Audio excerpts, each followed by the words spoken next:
All right, welcome back to Backyard Thoughts on location. And I didn't think I was going to be pissed off enough to record this video today, but here we are. Some dumb shits on the road did some stupid stuff, and yep, we're totally going to record it. Yeah. So, people need to learn how to fucking drive. That's the bottom line. God damn. Okay, back in my day, driving tests were graded on a scale of 100 points as per normal, the way school used to work, and I believe it still does, but anyway, the passing score was a 70 out of 100. You only had to get 70 points on your driving test to pass, and god damn, that's a C, okay? Yeah, some systems that's the low end of a B because they added superior or S at the top end of the grade. But bottom line, that's a C minus. Good God. I scored a 92, and I can't really get into one of the major reasons why I didn't get higher on that. But that is, an A. So, well, A minus. But, yeah, so that's where I'm coming from. Learn how to fucking drive. Okay, so, first of all, put your goddamn cell phones down. You do not need to be looking at your phone, texting, watching videos, whatever the hell it is you do, when the light has changed green and you got people waiting on your ass to move. Alright? It's a safety hazard. It's illegal in most, if not all states. So just get off your goddamn phones. There's nothing so fucking important. Barring one emergency. Okay, somebody's in the hospital, there's a death in the family. I can understand that. There's still no need for your hands to physically be on your phone, for your face to physically be in your goddamn screen. So, you got Bluetooth, use that bitch. Of course, if you're driving an older car, you can't really do that, but then again, unless you're new, you wanted the style, you're collecting cars, you understand where I'm coming from, because you didn't have all this fancy technology growing up. You didn't need it to survive. You can put the phone down in the passenger seat like I do, not touch it for hours, and then get to your destination and do whatever it is business you need to do.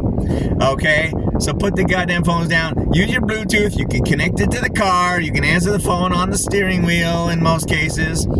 Hell, you can even push a button and say, call so-and-so, and it should be able to do that.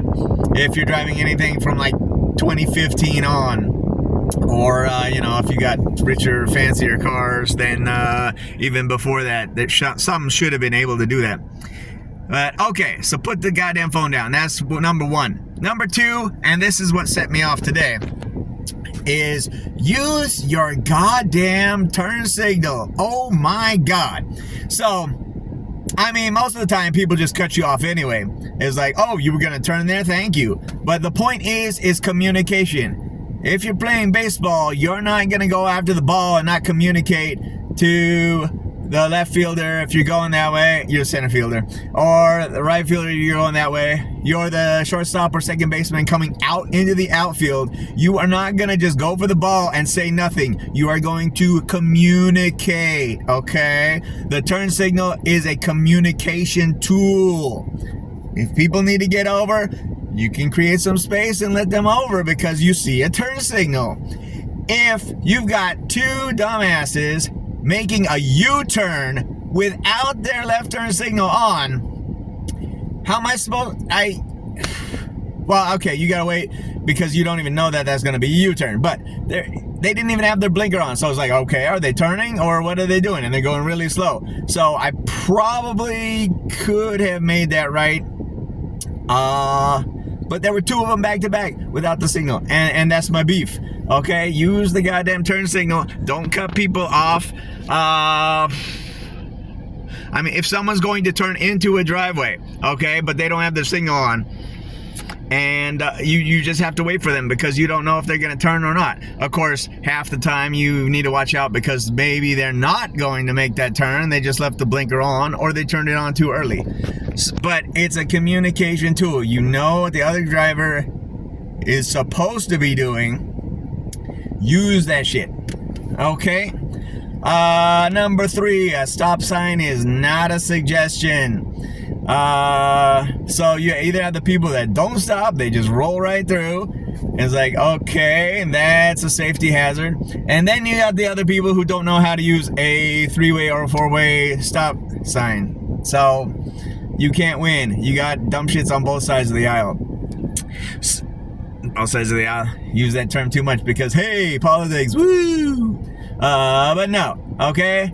If you're at a 4-way stop, well, and a 3-way stop, it's supposed to be the car on the right goes first, okay?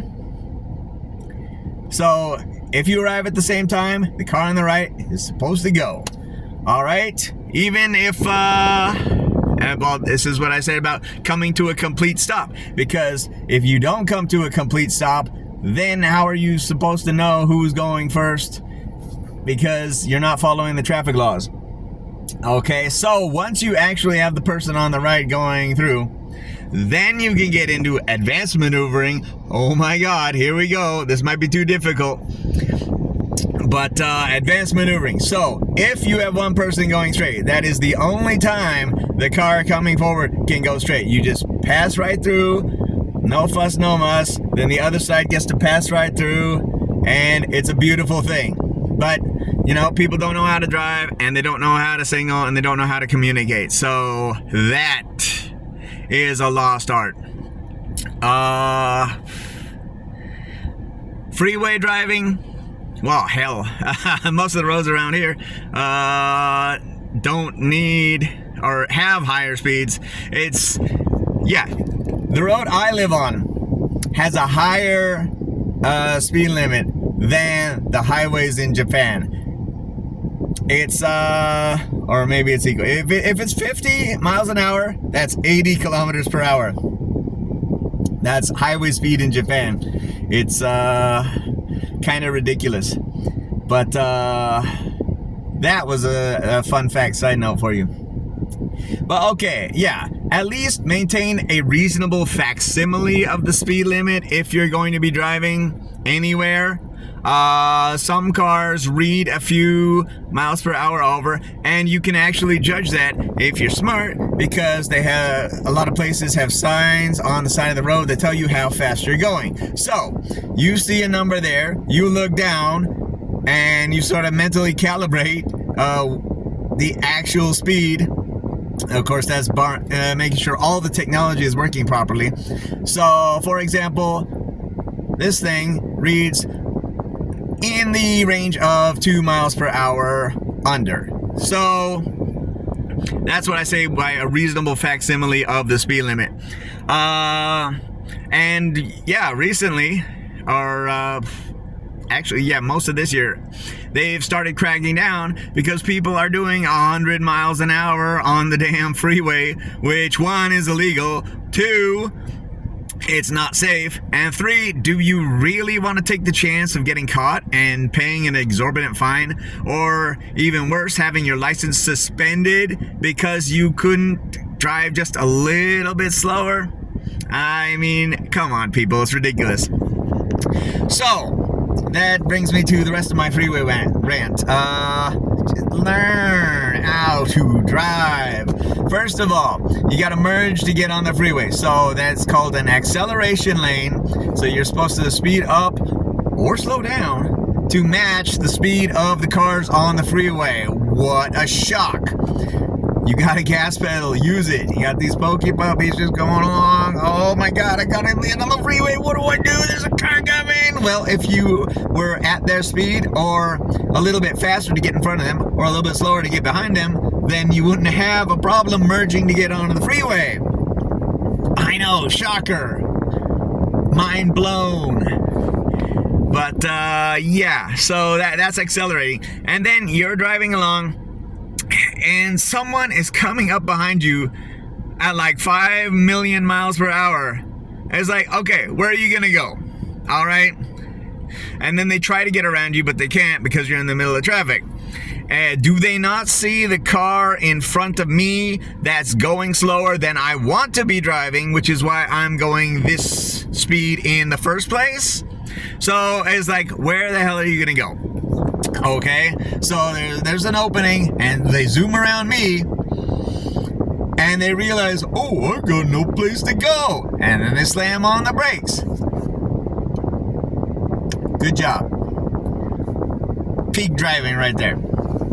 Okay, and speaking of, yeah, so don't tailgate. You need to be following at a safe distance, which used to be, I believe, 3 car lengths, depending on wherever the speed that was. But actually, Sheldon was right about that, because you can't really determine a safe distance to follow, because it's variable based on the speed you're going and the speed they're going.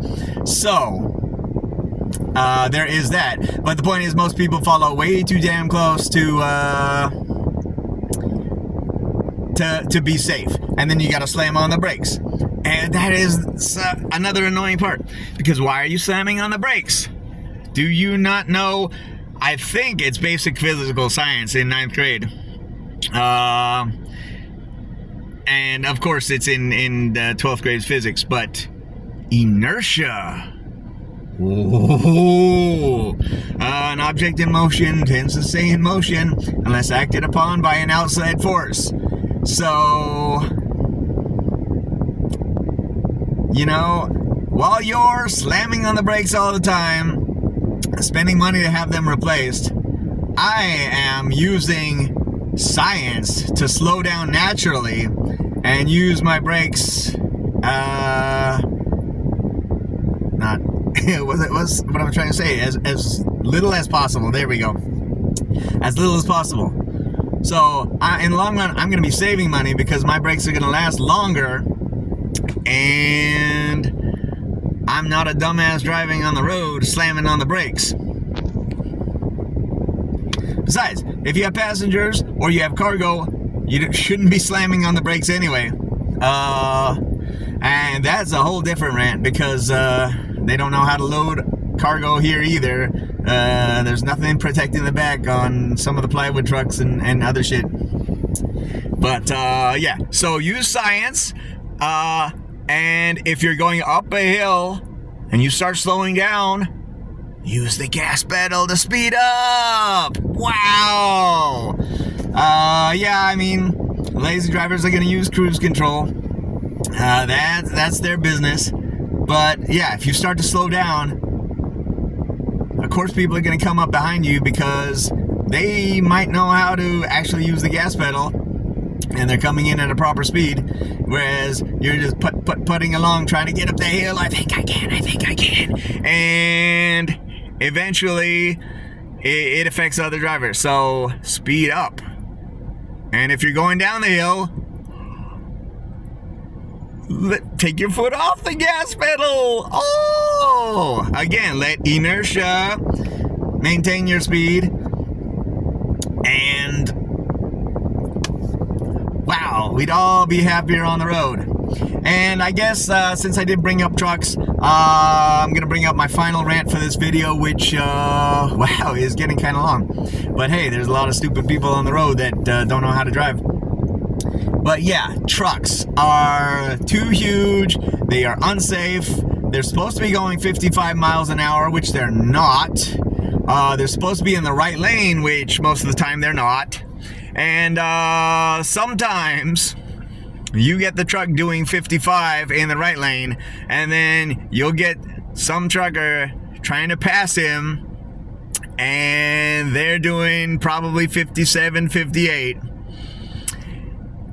And that bogs down the rest of the traffic, because they just had to go a little bit faster than the huge truck in front of them, and had to go around, get out of the lane to pass the other slug.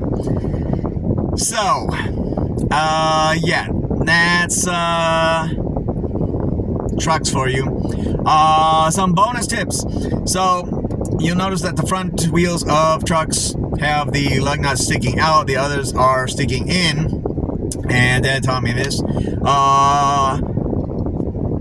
The front tires with the nuts sticking out is the worst place to be. That is the most unsafe place. If you have to drive alongside a truck, try to stay on the tires that have them on the inside. So if they do come off, they just won't shoot at you right away. Or if you have to pass by the front, that's when I speed up trying to get around them as quickly as possible, and then return to my normal driving.